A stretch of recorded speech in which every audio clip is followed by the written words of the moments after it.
శ్రీమాత్రే నమ. జయ గురు దత్తాత్రేయ నమ. ఈ వీడియోలో మనం మేషరాశి వారికి శుక్రుని యొక్క గమనం డిసెంబర్ 2వ తారీఖు నుంచి 28వ తారీఖు మధ్యలో మకర రాశిలోకి ప్రవేశిస్తున్న సందర్భంగా మేషరాశి వారి మీద శుక్రగ్రహ ప్రభావం ఏ విధంగా ఉండబోతుంది, ఈ రాశి వారికి ఏ ఏ విధంగా అదృష్టం కలిసి వస్తుంది అన్న విషయాన్ని ఈ వీడియోలో మనం తెలుసుకునే ప్రయత్నం చేద్దాం. సాధారణంగా ఎవరి యొక్క జన్మ జాతకంలో వారి జీవితంలో సుఖపడాలన్నా, వివాహ జీవితం అనుకూలంగా ఉండాలన్నా, ఒక గృహయోగం కానీ వాహన యోగం కానీ ఉండాలన్నా, అసలు అతని జీవితంలో ప్రేమ, అట్రాక్షను, అలాగే గుడ్విల్, మంచి నడవడిక ఇవన్నీ కూడా శుక్రుని యొక్క అనుగ్రహంతోనే జాతకుడికి రావడం జరుగుతూ ఉంటుంది. మేషరాశి వారికి శుక్రుడు ధన సప్తమాధిపతిగా మరి కారణమవుతూ ఉంటాడు. శుక్రుడే భార్యాకారకుడు. సహజంగా మేషరాశి వారికి సప్తమ స్థానం తులారాశి, దాని అధిపతి శుక్రుడు అవటం వలన చాలామంది మేషరాశి వారికి వివాహం తర్వాతే జీవితం అభివృద్ధికరంగా ఉండడం జరుగుతూ ఉంటుంది. అంటే వాళ్ళ లైఫ్ వివాహం తర్వాత టర్న్ తీసుకొని అప్పటిదాకా ఒక సాధారణ జీవితం గడిపినటువంటి వారు వివాహం తర్వాత అన్ని లగ్జరీసు, వైభోగాలతో చాలా రాయల్గా జీవించే అవకాశం ఉంది. ఎప్పుడైతే జాతకుడికి వివాహం జరిగిందో 2వ భావం అంటే వృషభ రాశి కూడా యాక్టివేట్ అవ్వడం వల్ల జాతకుడు అప్పటిదాకా ధనాన్ని బాగా ఖర్చు పెట్టి తన కుటుంబం కోసం, ఇతరుల కోసం పాటుపడినవాడు వివాహం తర్వాత కేవలం తన వ్యక్తిగతంగా తన భార్య, తన పిల్లల కోసమే కష్టపడుతూ తన యొక్క కుటుంబాన్ని చాలా రిచ్గా ఉండే ప్రయత్నం చేయడం జరుగుతూ ఉంటుంది. సో ఏదైనా మేషరాశి వారికి శుక్రుడు శుభగ్రహాలైనటువంటి బుధుడితో కలిసిన, గురువుతో కలిసిన జాతకుడు ఉన్నత విద్యావంతుడై అతను ఏ రంగంలో ఏర్పడినప్పుడు కూడా దాంట్లో డబుల్ డిగ్రీలకు కానీ పీజీ వరకు కానీ ఎడ్యుకేషన్ చేయడం జరుగుతుంది. అలాగే తన యొక్క నడవడిక, ప్రవర్తన, మంచి అలవాట్లు చాలా డీసెంట్గా ఉంటూ స్త్రీల యందు గౌరవం కలిగి ఉండి, అలాగే కుటుంబం యొక్క స్త్రీల యొక్క అనురాగానికి పాత్రలవడం జరుగుతుంటుంది. అదే శుక్రుడు పాపగ్రహాలైనటువంటి రాహుతో కానీ కుజుడితో కానీ కలిసిన, రవితో కలిసి శుక్రుడు కంబస్ట్ అయినా జాతకుడి యొక్క వివాహ జీవితం చాలా అస్తవ్యస్తంగా ఉండే అవకాశం ఉంది. భార్య నుంచి సరైన ఆదరణ లేకపోవడం, భార్య అనారోగ్య కారణాల వల్ల కానీ ఇతర కారణాల వల్ల కానీ సరైనటువంటి సంసార జీవితాన్ని కూడా పొందలేకపోతుంటాడు. ఇది స్త్రీల జాతకంలో కూడా శుక్రుడు పాపగ్రహాలతో కలిసి ఉంటే వాళ్ళ యొక్క వివాహం తర్వాత జాతకురాలు చాలా స్ట్రగుల్ పడవలసి వస్తుంది. భర్త, అత్తవారి నుంచి ప్రాబ్లమ్స్ రావడం, అలాగే వ్యక్తిగత ఆరోగ్యం దెబ్బతినడం, ఇతరుల యొక్క వేధింపులకి గురవడం జరుగుతూ ఉంటుంది. సో ఈ విధంగా స్త్రీల జాతకంలో కానీ పురుషుల జాతకంలో కానీ శుక్రుడు బలంగా ఉన్నప్పుడు మాత్రమే ఆ జాతకుడి యొక్క వివాహ జీవితం, ప్రేమ జీవితం, ఆర్థిక వ్యవస్థ చాలా అనుకూలంగా ఉంటుంది. అటువంటి శుక్రుడు ప్రస్తుతం ఈ మేషరాశి వారికి 10వ స్థానంలోకి రావడం జరిగింది. అంటే ధనాధిపతి 10వ స్థానంలోకి రావడం వల్ల జాతకుడు తన వ్యాపారాన్ని పెంచుకునే ప్రయత్నం చేస్తాడు. అలాగే తన అవసరాల నిమిత్తం వ్యాపార అభివృద్ధికి కొత్త భాగస్తులను చేర్చుకొని వాళ్ళతో కలిసి ఏదైనా కొత్తగా వెంచర్ స్టార్ట్ చేయడం కానీ, కన్స్ట్రక్షన్ స్టార్ట్ చేయడం కానీ జరిగే అవకాశం ఉంది. సో ఇదే సమయంలో జాతకుడు ఏదైనా గృహ నిర్మాణం చేసుకోవడం కానీ, గృహాన్ని కొనుక్కోవడం కానీ జరిగే అవకాశం ఉన్నది.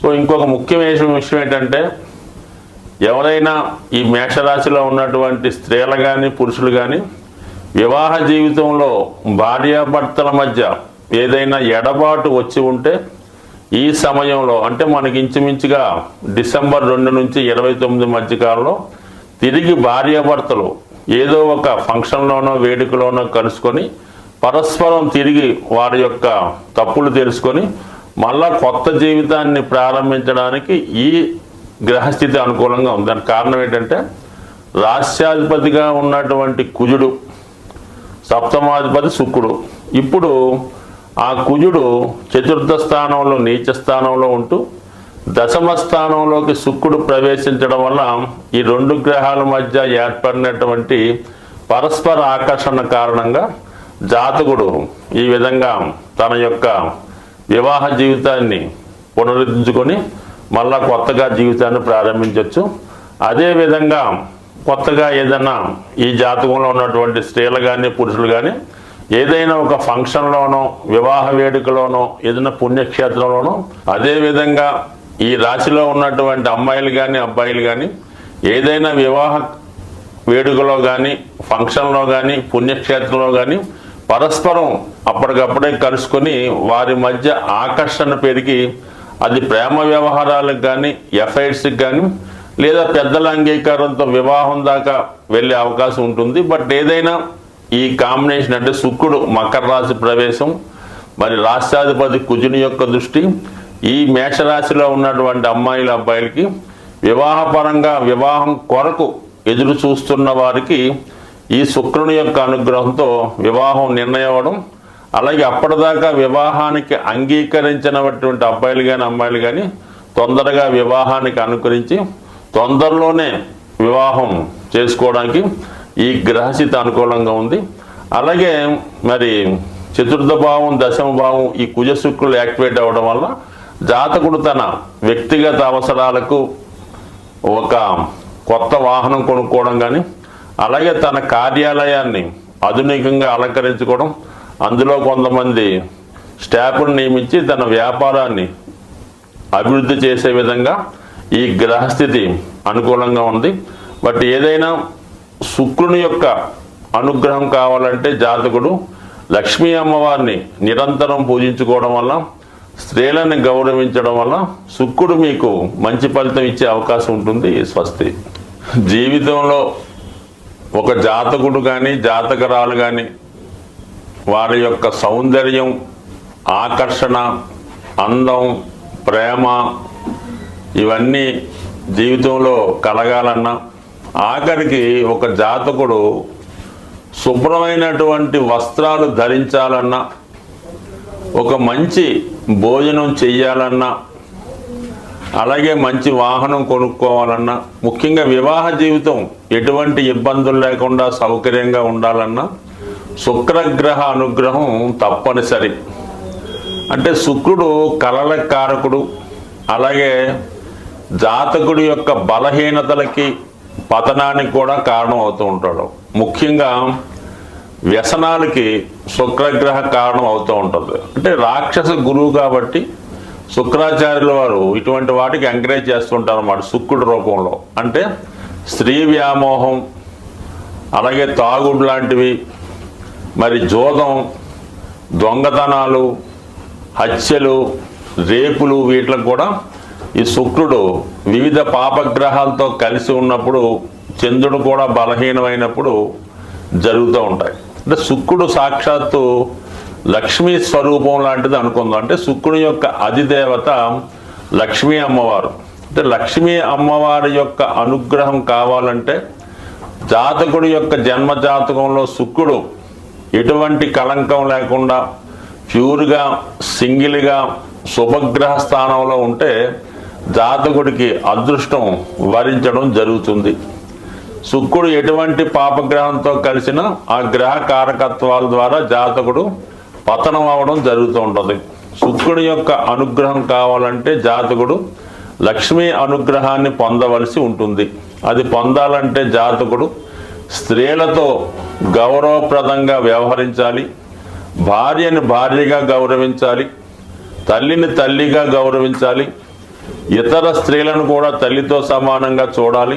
అలాగే తన కుటుంబంలో ఉన్నటువంటి కోడలను కానీ, కుమార్తెను కానీ, మదర్ను కానీ, చెల్లెళ్ళను కానీ, అక్కలను కానీ దేవతా స్వరూపంగా కొలిచి దానికి అనుగుణంగా వాళ్ళకి వివిధ రూపాల్లో ఎటువంటి ఇబ్బంది రాకుండా, వాళ్ళకి బాధ కష్టం రాకుండా ఖచ్చితంగా వాళ్ళకి అన్ని సౌకర్యాలు కల్పించాలి. జాతకుడికి ఉన్నా లేకపోయినా వాళ్ళకి బట్టలు, నగలు, సమయానికి వివాహం చేయడం ఇవన్నీ కూడా సమకరించినప్పుడు జాతకుడిలో ఉన్నటువంటి శుక్రగ్రహం యాక్టివేట్ అయి జాతకుడికి శుభ ఫలితాలు రావడం జరుగుతూ ఉంటుంది.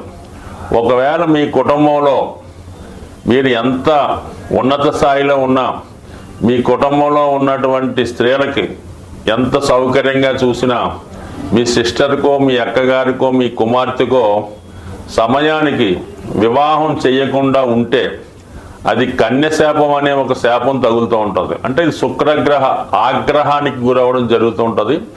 ఆ కారణం వల్ల ఏంటంటే కుటుంబంలో శుభకార్యాలు వాయిదా పడుతుంటాయి, ఆర్థిక పరమైన ఇబ్బందులు రావడం జరుగుతూ ఉంటుంది. సాధారణంగా చూడండి, ఎవరి కుటుంబంలో అయినా ఆ కుటుంబంలో స్త్రీలకి వివాహం ఆలస్యం అవుతుందంటే ఖచ్చితంగా ఆ కుటుంబంలో ఆర్థిక సమస్యలు ఉంటాయి. లేదంటే ఆ కుటుంబ యజమాని బాధ్యతారహితంగా వ్యసనపడి ఉండడం జరుగుతుంటుంది. ఇవన్నీ తొలగాలంటే శుక్రగ్రహ అనుగ్రహం నిమిత్తం ప్రతి శుక్రవారం, కొన్ని ప్రాంతాల్లో గురువారం, ఎప్పుడైనా పర్లేదు, ఆ రోజు లక్ష్మీ అమ్మవారి అనుగ్రహానికి అమ్మవారిని విధి విధానంగా పూజ చేస్తూ మరి ఖచ్చితంగా లక్ష్మీ స్తోత్రం, శ్రీ సూక్తం, కనకదార స్తోత్రం లాంటివి చదువుతూ కంపల్సరిగా విష్ణు సహస్రనామాన్ని కూడా పారాయణ చేయాలి.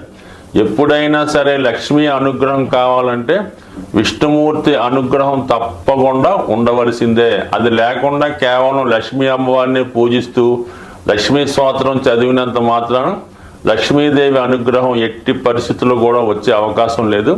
కేవలం వెంకటేశ్వర స్వామిని ఆరాధించడం వల్లే మీకు పద్మావతి అమ్మవారి అనుగ్రహం లభిస్తుంది. ఈ చిన్న టెక్నిక్ గమనించండి, ఆ విధంగా వెళ్ళండి. దాంతోపాటు శుక్రునికి అనుకూలమైనటువంటి వజ్రాన్ని ధరించడం వల్ల, అది చాలా ఖరీదైంది, ధరించలేని వారు స్ఫటిక మాలని ధరించడం వల్ల జాతకుడికి లక్ష్మి అనుగ్రహం కలుగుతుంది. అతనిలో ఉన్నటువంటి బలహీనతలు తొలగి, అంటే ఏదైనా స్త్రీ వీక్నెస్, ఇంకో బలహీనత ఉంటే దాని నుంచి బయటపడే విధంగా ఈ స్ఫటికమాల అతనికి సహకారపడుతుంది. అలాగే అనుకూలం ఉన్నవాళ్ళు స్ఫటికంతో తయారు చేసినటువంటి శివలింగాన్ని, చిన్నది 1 ఇంచి 2 ఇంచుల పరిణామంలో కానీ, స్ఫటికంతో చేసినటువంటి శ్రీచక్రాన్ని కానీ మీ పూజా మందిరంలో నిత్యం పూజించుకోవడం వల్ల ఖచ్చితంగా మీ యొక్క ఆర్థిక పరమైన సమస్యలు, కుటుంబంలో ఉన్నటువంటి వివాహపరమైన సమస్యలు, స్త్రీ దోషం, స్త్రీకి ఉన్నటువంటి శాపం కానీ, స్త్రీ శాపం కానీ, మాతృశాపం కానీ తొలగి ఆ కుటుంబం ఖచ్చితంగా మరి చక్కగా లక్ష్మీ కళతో మంచి నేమ్తో ఉండే అవకాశం ఉంది. బట్ ఏదైనా ఖచ్చితంగా మాత్రం శుక్రగ్రహ అనుగ్రహం కావాలంటే స్త్రీలను గౌరవించవలసిందే. స్వస్తి.